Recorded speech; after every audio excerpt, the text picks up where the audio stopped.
गळ्यातील ताईक शिवसेना नेते अध्यक्ष दत्ताजी साळवी साहेब यांची जयंती आणि त्या निमित्तानं मागे वळून पाहायला लागतं आपल्याला. बऱ्याचदा मागे वळून पाहत नाही आपण, पण मागे वळून पाहावं लागतं. तो काळ, तो संघर्ष. मला मध्यंतरी मी कुठल्या तरी मुलाखतीत पण सांगितलं, थोडं नाशिकच्या सभेतही सांगितलं. आता राजकारणात बाजार आहे. एक माणूस नोकरी करत होता, गिरणी नोकरी करत होते, जॉबर पदावरती, आणि वंदनीय शिवसेना प्रमुखांचं अमरलिंद मंडळातील व्याख्यान ऐकलं आणि दुसऱ्या दिवशी शिवसेना प्रमुखांच्या दरवाजावर टाकतात झालं. कोण आपण? मी दत्ताजी साळवी. बरं, काय काम आहे? काय नाही, मी काल आपलं व्याख्यान ऐकलेलं आहे, आपले विचार ऐकलेले आहेत आणि असं ठरवले की माझ्या नोकरीचा राजीनामा देऊन तुमच्या पुढे मी उभा आहे. यापुढे मी तुमच्या सोबत आणि शिवसेनेसोबत अखंड राहील. अशी माणसं शोधावी लागतात. आता बरं, बोटावर बोलण्याची तरी शिल्लक आहेत का शंका येते. निष्ठा कशाला वाटतात? ना ते मुख्यमंत्री झाले, ना कुठे मोठे मंत्री झाले. शिवसेना प्रमुखांची कधी कधी प्रतारणा केली, त्यांना शिवसेनेची केली. आणि शिवसेना प्रमुखांनी एक जबाबदारी दिली भारतीय कामगार सेनेची.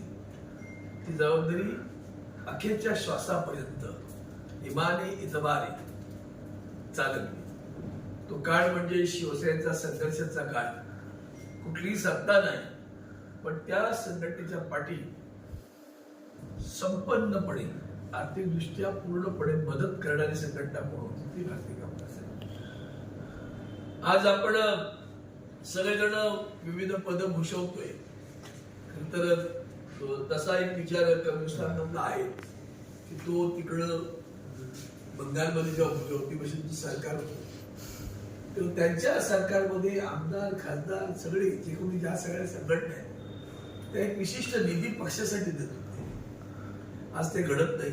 उलट घेऊन सुद्धा, पोट भरून सुद्धा, पिढ्यानपिढ्याची तरतूद करून सुद्धा पक्ष सोडला जातो. तेव्हा खूप वेदना होतात.